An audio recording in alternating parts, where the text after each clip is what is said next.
안녕하세요. 저는 예쁜 딸아이를 기르는 30대의 학부모입니다. 이제 정말 완연한 겨울이네요. 날씨가 추워지니 몇 년 전 그때가 생각이 납니다. 이런 곳이 있는 줄도 모르고 어디 말할 곳 없어서 매번 속으로 사귀기만 했던 사정이 있었어요. 저는 친구도 별로 없고 부모님이 일찍 돌아가셔서 기댈 곳이 영 없었거든요. 그렇다고 친정이 있었더라도 속상하실까 말은 못했을 것 같지만 답답한 마음에 어딘가에 꼭 말해보고 싶었습니다. 저는 막 20살, 대학에 입학하며 부모님을 잃었습니다. 외동딸 하나 대학까지 무사히 보내시느라 그동안 두 분 고생하셨다며 자축의 의미로 떠난 여행길에서 그만 얘기지 못하게 사고가 나셨어요. 가까이 지내던 친척도 없었던 탓에 부모님 돌아가시고는 저 혼자 모든 정리를 해야 했습니다. 혼자 장례를 치르고 어른들 몫을 해내려니 그 정신에 학교를 나갈 수가 없겠더라고요. 그래서 저는 입학하자마자 휴학을 신청했습니다. 그렇게 저는 그 뒤로 혼자가 되었고 처음엔 못 견디게 힘들더니 그래도 시간이 지나면서 혼자도 익숙해졌어요. 다음 학기에 다시 1학년으로 복학하면서 드디어 기대하던 학교 생활을 시작했지만 새학기 때 친구도 사귀지 못하고 새내기들과 학번도 다른 1학년 복학생으로 지내게 된 저는 다른 학생들과 쉽게 어울리지 못했습니다. 1년은 학교에 적응하느라 그런 걸 신경 쓸 틈도 없이 바빴지만 다음 학년이 돼도 여전히 혼자였던 저는 참 재미없는 학교 생활을 했습니다. 그렇게 의지할 곳도 없고 어울려 다닐 친구도 없던 제게 딱 한 사람 도움을 준 사람이 있었네요. 3학년 복학생으로 과대표를 하던 그 선배는 학과 생활에 적응하지 못하던 저를 도와주던 유일한 사람이었습니다. 1학년 때 과대표 언니는 잘 어울리지 못하고 묘하게 그늘진 저를 대놓고 싫어해서 제 학교 생활을 더 힘들게 만들었었죠. 그 언니가 졸업반이 되면서 새로 과대표가 된 3학년 그 선배는 항상 동떨어져 어울리지 못하는 저를 챙겨줬어요. 그 선배는 저랑은 참 다른 사람이었어요.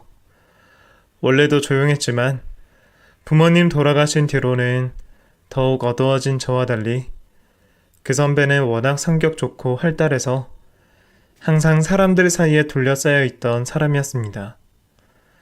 남녀 가리지 않고 인기가 좋았으니 복학하자마자 과대표까지 맡았겠죠. 사람 좋아서 그런지 그 선배는 혼자 다니는 저를 가만두지 못했어요.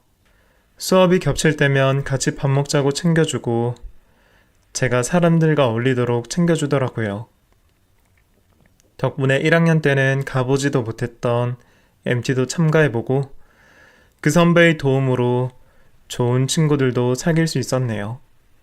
그런 호의에 저도 모르게 그 선배를 짝사랑하게 된 것 같아요.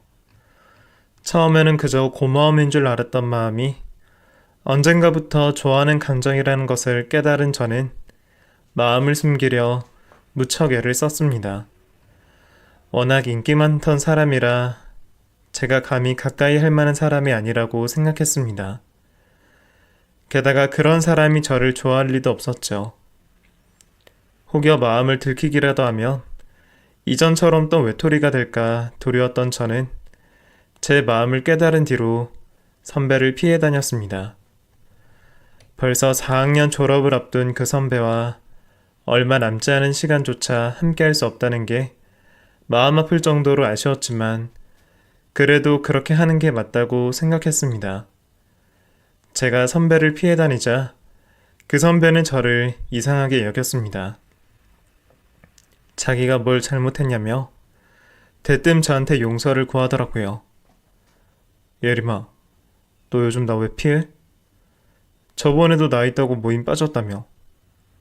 혹시 내가 너한테 뭐 실수했나? 내가 아무리 생각해도 떠오르는 게 없어서 그래. 혹시 내가 너한테 잘못한 게 있으면 말해줄래? 내가 꼭 사과할게. 아무리 봐도 참 착한 사람이에요. 내가 비겁하게 피해 다니는데도 그 사람은 자기가 잘못한 게 없는지 혹시 내게 상처 줬을까봐 잠도 못 잤다며 미안해 하더라고요. 그걸 보니까 저도 더는 선배를 멀리할 수 없었습니다. 무슨 용기였는지 모르겠지만 저는 그날 선배에게 제 마음을 고백하게 되었습니다. 아마 착한 사람이니까 거절하더라도 계속 선후배로는 지낼 수 있겠다. 그런 믿을 구석이 있어서 그랬던 것 같아요. 그런데 놀랍게도 제 마음은 일방통행이 아니었네요. 제 고백에 놀란 표정을 짓던 선배는 자기가 먼저 말하고 싶었는데 제가 선수를 쳤다며 아쉬워했습니다. 그렇게 우리 두 사람은 서로의 마음을 확인하고 선후배 사이에서 특별한 연인이 되었습니다. 선배가 무엇보다 좋았던 것은 부모님이 돌아가신 제 사정을 누구보다 잘 알고 이해했다는 거였습니다.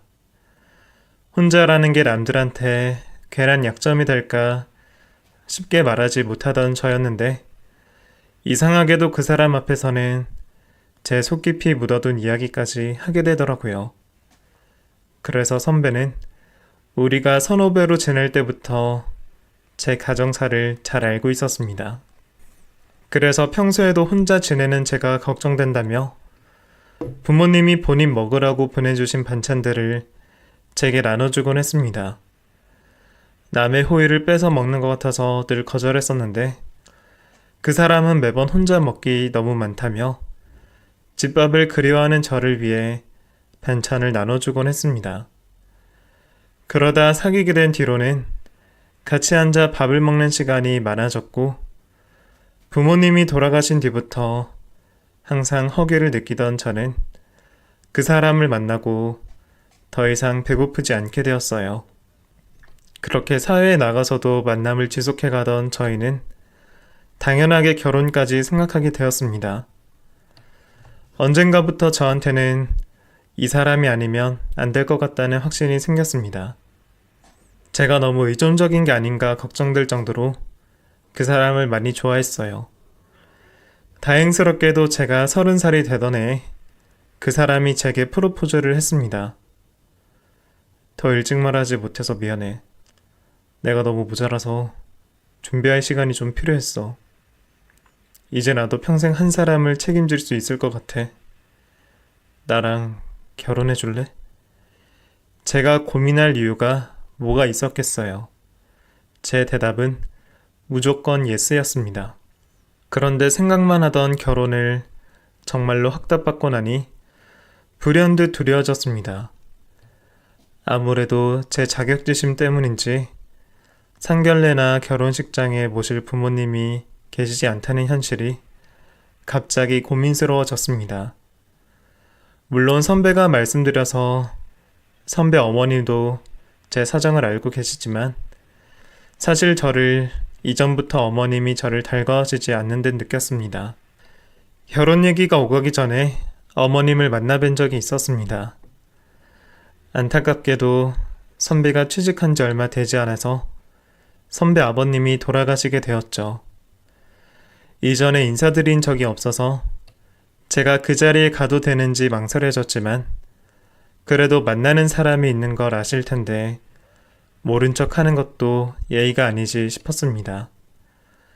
그렇게 어렵게 아버님 장례식에 찾아가게 되었고 그때 선배의 어머님을 처음으로 뵙게 되었습니다.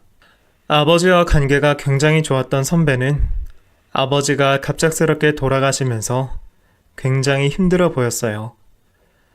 심장마비셨다고 하더라고요. 아직 젊은 나이신데 갑작스러운 부고에 당혹스러워 하시던 어머님이나 선배가 너무 안타까웠습니다. 저도 겪어봤던 상처이기에 조금이나마 위로가 되고 싶었어요. 상주 자리에 있던 선배는 많이 힘든지 저를 보고도 웃어주지 못하더라고요. 저도 몇 년 전 부모님이 돌아가셨을 때가 떠오르며 기분이 가라앉았습니다. 차분한 표정으로 인사를 드리는 제게 어머니는 제 얼굴을 골똘히 들여다보시더니 자리로 데려가 육개장 한 그릇 주시며 먹고 가라고 하시더라고요. 저는 일손이라도 거들고 싶어서 말씀을 드렸지만 아가씨가 우리 식구도 아닌데 뭐하러 그래요? 와줘서 고마워요. 국 식기 전에 먹고 조심히 들어가 봐요. 왠지 저를 꺼려하시는 듯한 말투에도 저는 애써 상황이 상황인지라 저를 신경 쓸 경황이 없으셔서 그러실 거라 생각했습니다.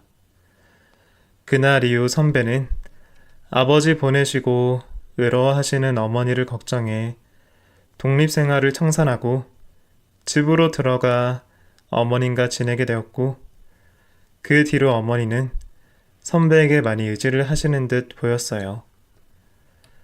저희가 만나고 있을 때면 초저녁부터 집으로 돌아오라고 연락이 오곤 했거든요. 아무래도 곁에 계시던 분을 잃었으니 많이 힘드실 거라 생각했습니다. 그럴수록 의지할 사람이 필요하니 어머니께 잘해드리라고 말하곤 했습니다. 저도 어머님께 위로가 되고 싶어 선배에게 선물을 들려보내며 어머님에 대한 안부를 물었지만 어머니는 그대로 돌려보내시더라고요. 선배는 부담스러우셔서 그럴 거라며 별뜻 아닐 거라 말했지만 그때 저는 어머님의 거리를 느꼈습니다. 그래도 그때까지는 확신하지 못하던 그 적대감을 저희가 결혼을 결정하면서 드러나게 되었습니다. 선배가 결혼 얘기를 꺼내자 어머니는 반대를 하셨습니다. 그동안 저희가 만나는 것에 대해 별 말씀 없으시던 어머님이 돌연 결혼 반대를 말씀하시자 선배는 많이 당황스러워했습니다. 그 일로 두 분이 크게 싸우셨던 모양이었습니다. 처음엔 혼자 설득해보려 했던 건지 상견례 날짜를 잡자는 제게 핑계를 대며 나를 미루더라고요. 뭔가 이상해서 캐물었더니 역시 어머님의 반대가 있었네요. 결국 제가 어머님을 만나 뵙기로 결심했습니다. 결혼을 반대하시는 이유가 제게 있을 테니 제가 어머님을 설득하고 싶었어요. 괜히 또 싸움이 될까봐 선배 없이 제가 혼자 어머님을 찾아뵙기로 했습니다. 어려운 결심이었지만 결혼까지 결정했던 제가 꼭 해야만 하는 일이라고 생각했어요. 어머니가 결혼을 반대하시는 이유가 뭘까 고민했는데 어머님은 역시 제가 고아라는 사실이 탐탁치 않으신 듯 보였습니다. 내가 아가씨를 반대하는 이유가 뭔지는 잘 알 거라고 생각해요. 혹시 제게 부모님이 계시지 않아서 걱정하시는 건가요? 우리 정우가 좋아하는 사람이라니 말은 아끼겠지만 나는 어른들이 반대하는 일에는 다 이유가 있다고 생각해요.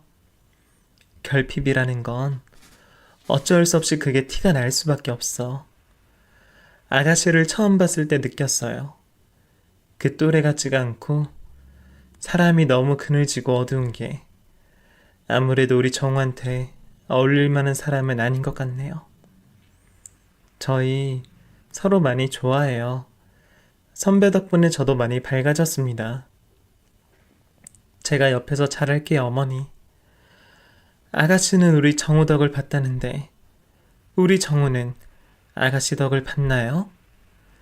그렇지 않아도 잔뜩 주눅 들어있던 저는 어머니의 그 질문에 답을 할 수 없었습니다. 결국 저는 그 자리에서 죄인처럼 죄송하다는 말만 하고 일어설 수밖에 없었습니다. 알고는 있었지만 직접 얘기를 듣고 나니 상처가 되긴 하더라고요. 선배 부모님이 선배를 어렵게 가지셨다니 하나뿐인 아들 아끼시는 그 마음은 이해가 되었지만 그래도 저도 어렸을 때는 부모님 품에서 사랑받고 자란 귀한 외동딸인데 성인이 돼서도 부모님의 부재가 그런 잘못일 줄은 몰랐습니다. 다른 것도 아니고 그냥 제가 부모님이 계시지 않아 마음에 드시지 않는다고 대놓고 말씀을 하시니 제가 뭐라고 대답해드려야 할지 모르겠더라고요. 그 뒤로도 제가 어머니 마음을 돌리려 선물도 보내고 진심을 담은 편지까지 전해봤지만 어머니는 번번이 돌려보내셨고 전혀 마음을 돌릴 생각이 없어 보이셨습니다. 그때 저는 거의 포기 직전이었어요. 그래도 아드님 앞에서 차마 제가 고아라서 반대한다는 얘기는 안 하셨던 모양이었습니다. 부모가 없는 것은 내가 어떻게 해결할 수 없겠다는 제 말에 어머님이 반대하는 이유를 알게 된 선배가 크게 화를 냈습니다. 결국 선배가 어머니를 설득하겠다고 나섰습니다. 무슨 수로 어머니 마음을 돌리려나 궁금했는데 저도 설마 선배가 그렇게까지 나올 줄은 몰랐네요. 선배는 어머니에게 결혼을 허락하지 않으시면 의절하겠다는 초강수를 던지고 그 길로 짐을 싸서 집을 나와버렸습니다. 나도 어쩔 수 없어. 내가 100번 설명을 했는데 들을 생각도 안 하셔. 그렇다고 집을 나오면 어떡해. 이러면 어머니도 화만 더 나시겠지. 그냥 잘못했다고 하고 다시 집에 들어가. 응? 됐어. 다른 것도 아니고 그런 말도 안 되는 이유로 반대하시는 거면 나도 안 굽혀. 저는 어머니가 걱정하실까 염려되어 선배를 집으로 돌려보내려 했지만 선배는 큰 결심을 했는지 몇 주 동안이나 불편한 호텔 생활을 했습니다. 선배 고집이 어머니를 닮았던 모양이더라고요. 결국 자식 이기는 부모는 없는 건지 선배가 집을 나와 지낸 지 딱 한 달 만에 어머니는 결국 저희의 결혼을 허락해 주셨습니다. 허락을 받기는 했지만 마지못해 받아낸 듯한 느낌에 저는 그렇게 기쁘지 않았어요.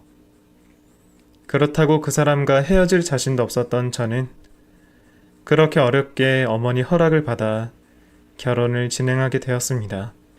결혼 전 어머니는 저희가 어머니를 모시고 함께 살기를 바라셨어요.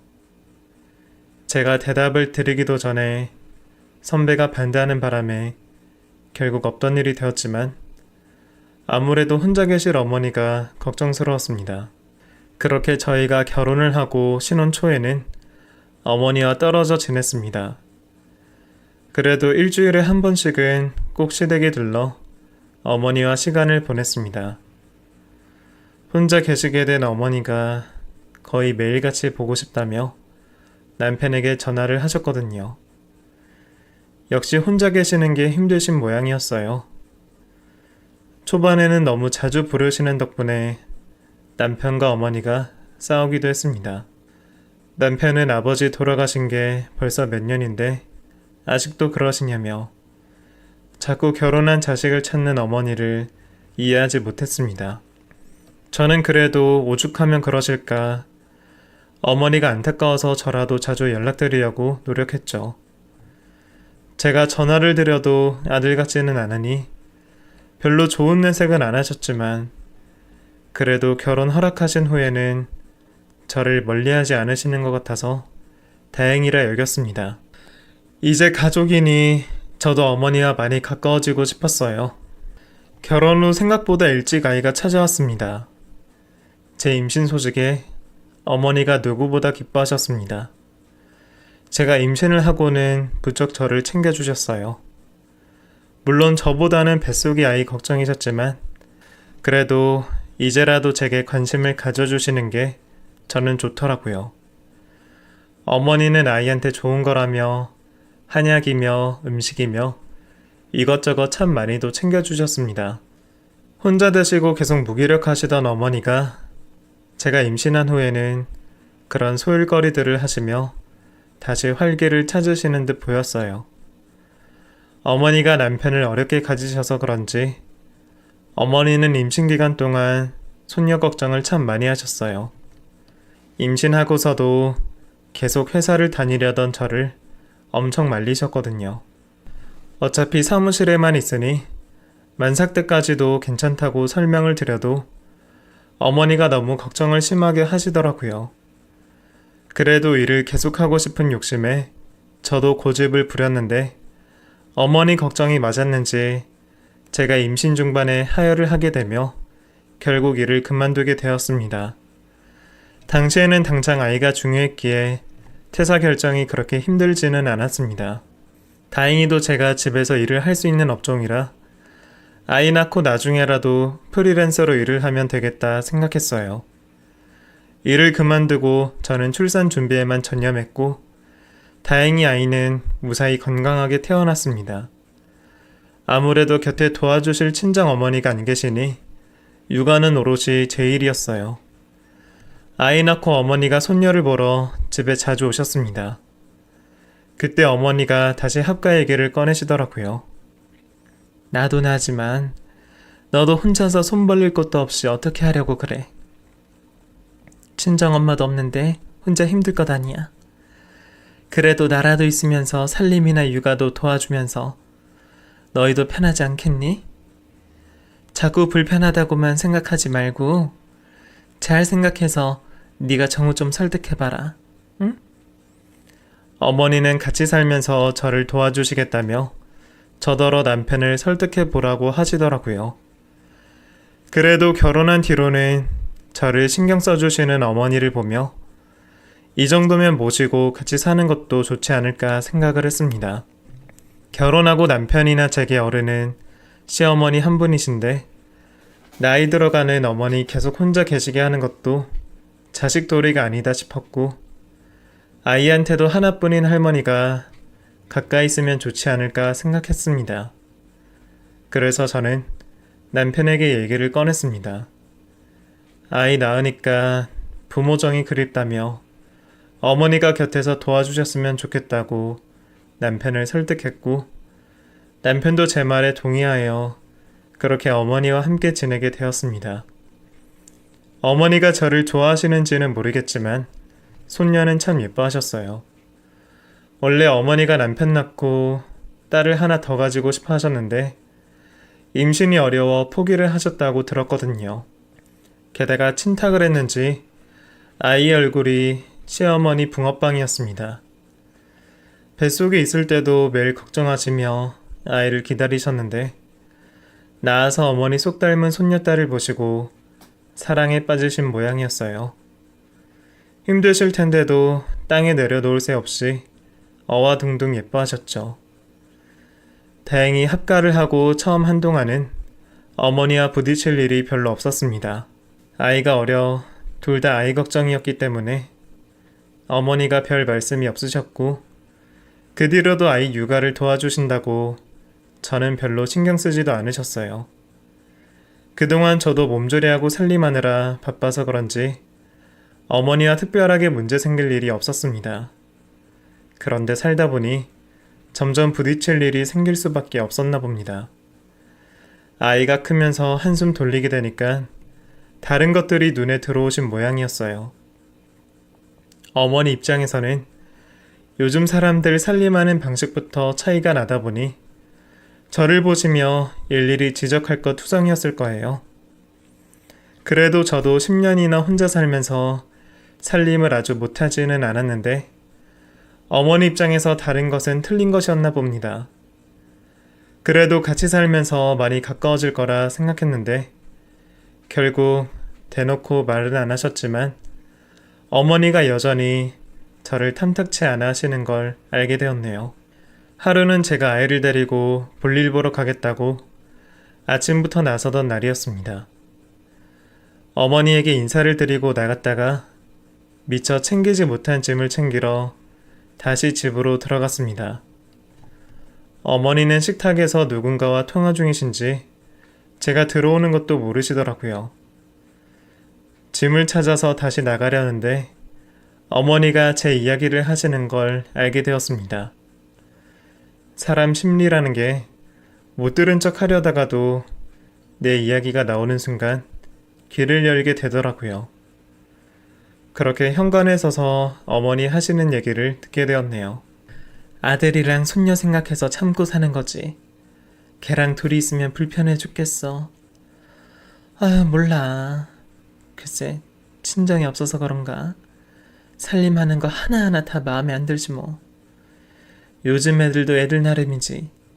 아니 그래도 10년이나 혼자 살았다는데 대체 뭘 한 건지 모르겠어. 혼자 깔끔은 얼마나 떠는지. 식탁 닦는 거, 싱크대 닦는 거, 행주도 다 따로 써야 된단다. 지가 뭘 한다고 나를 가르치려고 든다니까. 말하라고? 아유, 말 꺼내면 뭐래. 뭔 말을 해도 지 친정이 없어서 무시한다 생각하겠지. 아휴. 아니 근데 없는 걸 없다 그러지 뭐라 그러냐? 든 자리는 몰라도 난 자리는 안다는데 그때 끝까지 반대했어야 하나 싶어. 그래도 저는 이제는 며느리처럼 대해주신다고 생각했는데 어머니는 여태까지도 제가 마음에 들지 않으셨던 모양이었어요. 가서 말을 해야 하나 말아야 하나 고민하는 사이에 어머니가 현관에 서 있던 저를 보셨습니다. 어머, 너 거기서 뭐하니? 아, 챙길 게 있어서요. 아니, 왔으면 왔다고 말을 해야지. 너 거기서 내 얘기 다 듣고 있었니? 제 얘기하시는 게 들려서 저도 모르게 들었네요. 아니, 세상에. 그렇다고 그걸 다 들었어? 어머, 내가 며느리 불편해서 집에서 뭘 하지를 못하겠네. 어머니는 제가 어머니 대화를 들었다는 게 몹시도 화가 나시는지 사과는커녕 오히려 저를 나무라시더라고요. 결국 저는 당황스러워서 화도 못 내고 그냥 집을 나왔습니다. 볼일을 보고 집으로 다시 돌아가야 하는데 나를 싫어하는 어머니가 집에 계실 걸 생각하니 가서 무슨 기분으로 어머니를 대해야 할지 모르겠더라고요. 속상하고 화도 나는데 제가 소심한 성격이라 그런지 원래도 남들한테 싫은 소리 못하는 성격이라 같이 사는 어머니에게 따져 물을 사람이 못 되었습니다. 그래도 애를 데리고 오래 있을 수는 없으니 결국 집으로 돌아갔습니다. 집에 갔더니 어머니는 오히려 아무렇지 않은 듯 저를 대하셨지만 왜인지 그 이후로 저를 냉대하시는 게 느껴졌어요. 그것도 남편이 있을 때는 아니고 꼭 어머니랑 저랑 둘이 있을 때만 말이에요. 아무래도 제가 어머니 속을 알게 되었으니 그 뒤로 굳이 숨기지 않아도 되겠다 싶으셨던 건지 모르겠습니다. 그렇게 남편이 출근만 하면 어머니는 저를 참 차갑게 대하셨습니다. 그래도 아이가 어릴 때는 그렇게 심하다고는 느끼지 못했어요. 원래도 어머니가 저를 살갑게 대하지 않으셨고 남편이 집에 있을 때는 이전과 다름없이 저를 대하셨거든요. 그런데 아이가 점점 커가면서 어머니의 미움도 같이 커졌는지 어느 날부터 눈에 띄게 저를 괴롭히기 시작하셨습니다. 딸아이가 5살이 되며 저희는 아이를 유치원에 보내게 되었습니다. 집에 엄마가 있는데 뭐하러 애를 밖에 맡기냐며 어머니는 반대를 하셨지만 외동으로 클 아이에게 사회성을 위해 무엇보다 유치원 생활이 중요하다고 생각하는 남편의 말에 결국 어머니도 허락을 하셨죠. 아이가 유치원에 가게 되면서 저도 다시 일을 알아보게 되었습니다. 복직을 할까도 생각을 했지만 우리 부부가 모두 외동으로 자라서인지 아이를 외롭게 만들고 싶지 않아서 결국 재택근무를 알아보게 되었어요. 그래도 준비가 되어 있어서 다행인지 어렵지 않게 일을 구할 수 있었고 그렇게 아이를 유치원에 보내고 저는 일을 시작하게 되었습니다. 방색한 집이라 따로 쓸 방이 없어서 저는 안방 한켠에 컴퓨터를 놓고 작업 공간을 만들었어요. 아직 어린아이 때문에 틈틈이 일하느라 벌이가 많지는 않았지만 그래도 남편 혼자 벌 때보다는 큰 도움이 될 것 같았습니다. 어차피 이쪽 일이야 제가 하는 만큼 벌 수 있으니 아이가 커가면서 벌이는 더 좋아질 수 있었어요. 저는 어머니께도 집에서 일을 시작했다고 설명을 드렸지만 어머니는 당연히 제가 무슨 일을 하는지 별로 관심도 없으셨습니다. 돈을 번다는 것도 이해를 못하시는 듯 했습니다. 그래서 그랬는지 언젠가부터 어머니가 집에 있는 저를 못마땅하게 말씀하시더라고요. 너는 아무리 내가 있다고 해도 그렇지.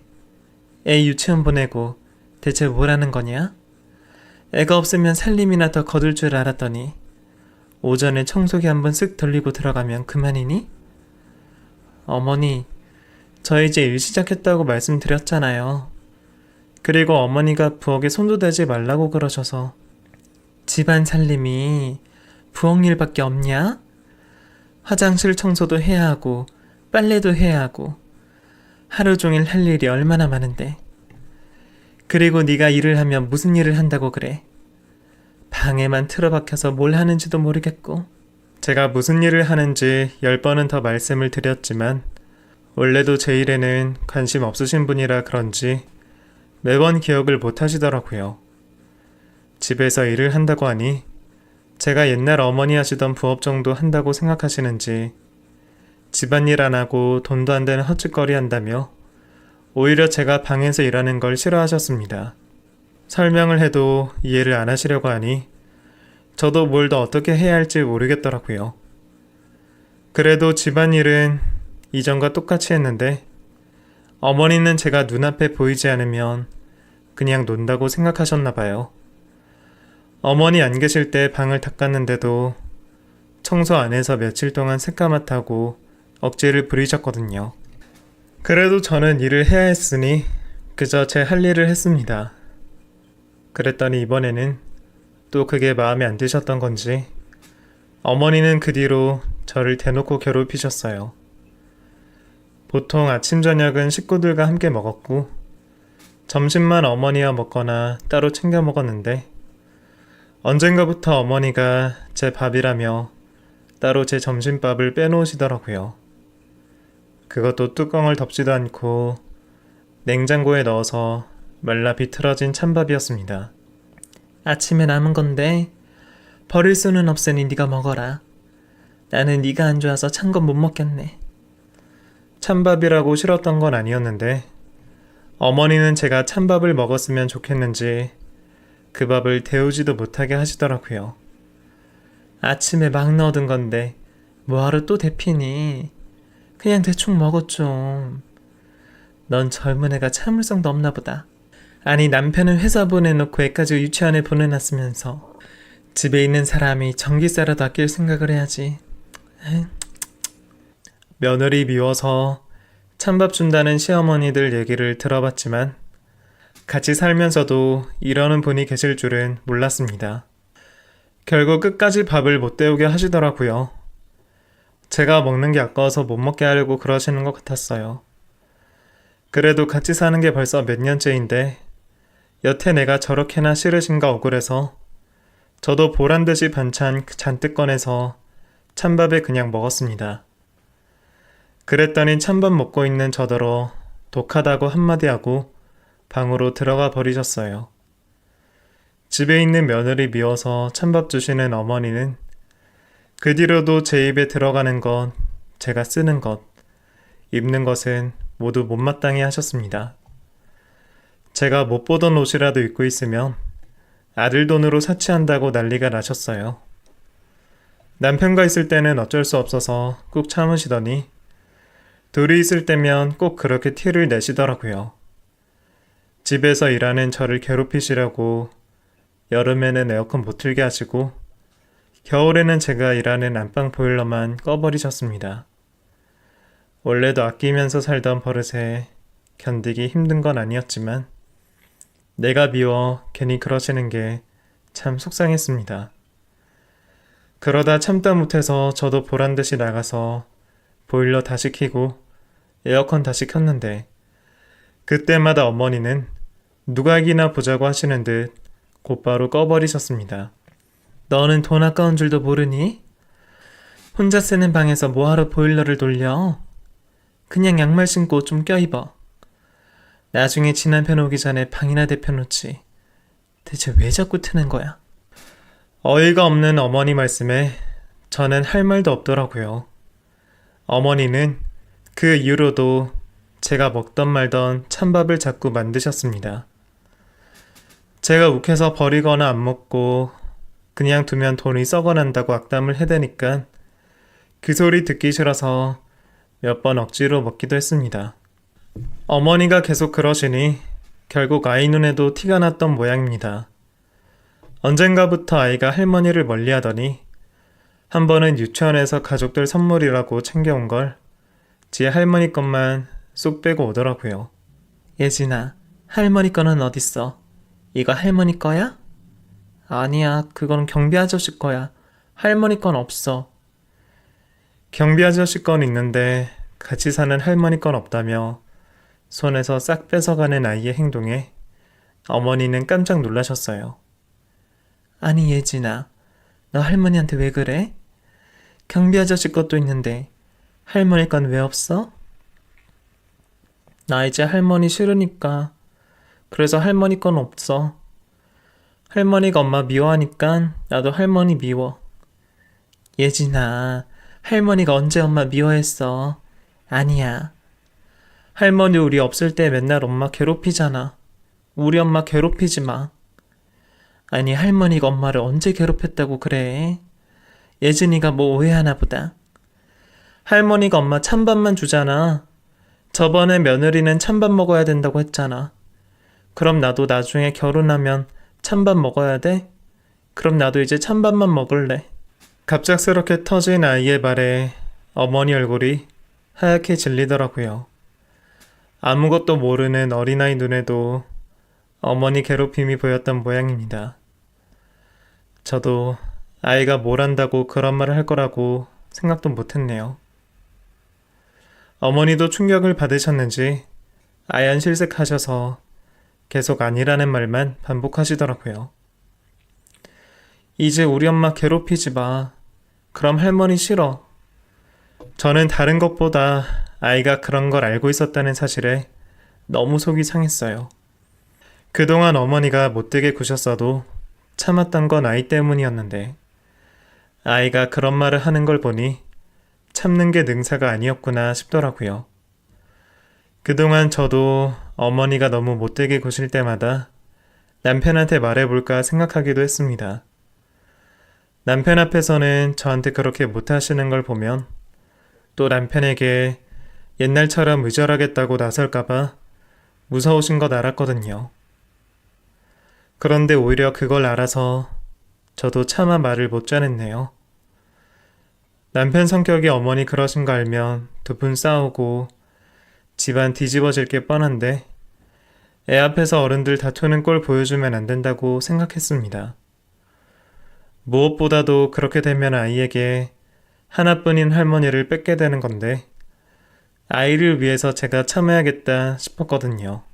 결국 아이 때문에 마음을 다시 먹은 저는 더는 어머니 앞에서 가만히 있지 않기로 했습니다. 아이 말에 충격을 받은 어머니는 아이 마음을 돌려보려고 애쓰시더니 식구들 없을 때 또 제 탓을 하시더라고요. 너는 애 앞에서 조심 좀 하지.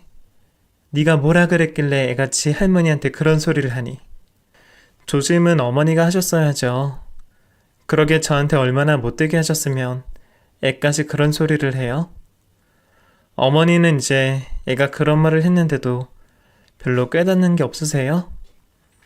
여태 제가 남편이랑 아이 생각해서 어머니한테 참아드린 거예요. 근데 어제 일 보니까 제가 참아서 애한테도 좋을 게 없겠더라고요. 할머니가 엄마 괴롭히는 집안이 정상이에요? 어머니도 앞으로 애 위해서라도 저한테 못되게 구시지 마세요. 뭐? 아니 내가 뭘 못되게 굴었다고 나한테 그런 소리를 해? 그럼 며느리 찬밥 먹이고 보일러 꺼버리는 게 그게 못된 거 아니에요? 어머니, 저 집에서 일해요. 예전 회사 다닐 때만큼은 못 벌지만 어머니 앞에 면세울 정도는 벌거든요. 아이 크면 일 더해서 월급만큼 벌어올 수 있고요. 집에서 일하는데 제가 집이 이렇게 불편해서 되겠어요? 여태 어머니가 저한테 관심 없는 거 알고 있었고 억지 부리시는 거 그냥 참았는데 이제는 안 참을 거예요. 그러니까 어머니도 저희랑 같이 지내고 싶으시면 적당히 하세요. 제가 처음으로 어머니 앞에서 할 말을 해봤네요. 그동안 뭐가 그렇게 못나서 죄인처럼 살았는지 저도 할 말 하고 나니까 개운하더라고요. 제가 어머니 앞에서 대들었더니 어머니가 놀라셨는지 아무 말씀을 못 하셨습니다. 여태 내가 참아서 어머니가 더 그러셨구나 후회까지 들더라고요. 관계를 이렇게 만든 게 내 탓일 수도 있겠다 싶었어요. 그 뒤로도 저는 어머니가 이유 없이 못되게 구실 때면 참지 않고 똑바로 얘기를 했습니다. 한 번은 또 제 친정일을 말을 하시길래 저도 화를 냈습니다. 어머니, 제가 고아로 큰 것도 아니고 부모님한테 배울 거 다 배웠어요. 다 커서 부모님 돌아가셨는데 제가 왜 고아예요? 그럼 남편도 어머니 돌아가시면 고아니까 저랑 같은 취급 당해도 되나요? 어머니도 부모님 돌아가셨으니까 고아예요? 그리고 설령 고아로 컸어도 그게 그 사람 잘못도 아닌데 왜 그걸로 사람을 미워하세요? 앞으로 제 친정 얘기로 기죽이지 마세요. 저는 그래도 부모라고 할 사람은 어머니뿐이라서 어머니가 미워도 참고 견뎠었는데 어머니는 뭐가 그렇게 마음에 안 드셔서 저한테 그렇게까지 하세요? 제가 길길이 화를 내면서 이렇게까지 말을 했더니 제가 화를 낸다며 굉장히 놀라시더라고요. 처음에는 늙은 시애미한테 몹쓸 짓 한다고 난리치시길래 또 한동안 능전이겠구나 했는데 며칠 후 어머니 태도가 완전히 달라지셨어요. 저한테 처음으로 사과까지 하시더라고요. 내가 며칠간 생각을 많이 해봤다. 애미야, 내가 미안하다. 나도 모르게 처음부터 너를 선입견을 가지고 생각했던 것 같다. 남편 잃고 하나 있는 자식마저 며느리한테 뺏겼다는 생각을 한 것 같아. 나도 모르겠다. 나도 정우 아버지 죽고 나서는 정신이 나갔나 보다. 내가 원래 그렇게 남을 미워하고 그러진 않는데 이상하게 너한테는 자꾸 그렇게 못되겠는지 모르겠어. 아무리 미웠어도 찬밥 먹이고 그러면 안 되는데 아무 소리 안 하고 그거 먹는 널 보니까 더 오기가 생겨서 그랬다. 미안하다. 저는 결혼하고 처음으로 어머니의 진심을 들었습니다. 몇 시간이나 마주보고 얘기를 들었어요. 어머니가 저희 연애할 때부터 저를 싫어하셨던 모양이에요. 남편이 자취하면서 챙겨주시는 반찬을 저와 나눠 먹는 걸 아시고 기분이 많이 상하셨다네요. 결혼하기도 전에 여자 먼저 챙긴다고 섭섭하셨다고 하셨어요. 거기다가 아버지 돌아가시고서 어머니 힘들 때 저 만난다고 나가는 아들을 보고서 결국 아들을 뺏겼다는 생각이 드셨답니다. 내 품의 자식이라고 결혼하면 보내야 하는 건데 내가 그걸 못했어. 이제 내 편이라고는 아들 하나인데 며느리한테 손녀고 아들이고 다 뺏겼다고 생각했나 보다. 나도 내가 왜 그런가 계속 생각했다. 네가 나를 어머니로 생각하고 잘하려고 했다는 말 들으니까 알겠더구나. 내가 나도 모르게 너를 적으로 대했어. 친정 없이 시집온 며느리 내 새끼로 품었어야 하는데 내 식구 훔쳐간 남으로 봤나 보다. 그날 어머니한테 처음으로 사과를 받아봤네요. 그래도 솔직하게 말씀해 주시고 뉘우치신다고 말씀하시니 저도 모르게 눈물이 나더라고요. 오는 김에 저도 어머니 앞에서 떼를 썼습니다. 그러게 저는 어머니랑 잘 지내보려고 그랬는데 어머니는 끝까지 저를 미워하시고 저도 엄청 불쌍해요. 20살에 부모님 보내고 제가 뭐 얼마나 편하게 살았겠어요. 어머니는 제가 남편이랑 어머니 사이 멀어뜨려 놨다고 그러셨는데 오히려 제가 남편한테 어머니 챙기라고 그랬거든요. 합가할 때도 제가 설득한 거잖아요. 너무하셨어요, 진짜. 제가 어머니 앞에서 떼쓰듯 울분을 토했더니 어머니가 놀라시면서 이내 제 어깨를 토닥여 주셨습니다. 절대 가까워지지 못할 것 같았는데 그래도 서로 진심을 털어놓고 나니 많이 바뀌더라고요. 그 뒤로 정말 달라지셨어요. 어머니가 조금씩 저를 챙겨주시더라고요.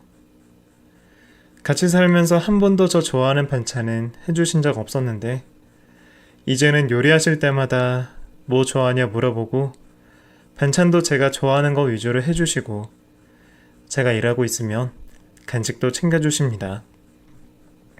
그리고 한 번은 제가 몸살로 병원에 입원까지 했었는데 남편이 아이 데리고 집에 간 뒤에 혼자 오셔서는 제가 자는 줄 아셨는지 옆에서 몰래 울기까지 하시더라고요. 어머니 우세요? 저 안 죽어요. 왜 그러세요? 아유, 울기는 무슨. 너 아파서 누워있으면 나 혼자 집안일 할 거 무서워서 그런다. 뭔 대단한 일을 한다고 몸살이나 나서 병원 침대까지죠. 어머니 또 아픈 사람 앞에서는 아프지 말라고 위로하셔야죠. 우리 어머니 옛날 분이셔서 여전히 표현은 잘 못하시지만 그래도 이젠 행동으로 애정을 보여주시네요. 그래도 이제는 저도 어머니 속을 좀 알 것 같아서 그런 말도 다 애정으로 알아듣게 되었습니다. 몰래 눈물 훔치시며 제 머리칼 넘겨주시는 것만 봐도 알죠. 이 정도면 저도 어머니랑 가까워진 거 맞겠죠? 앞으로 같이 할 날이 얼마나 될지는 모르겠지만 어머니가 건강하게 계셔서 하루라도 더 계셨으면 좋겠네요. 사연 들어주셔서 감사합니다.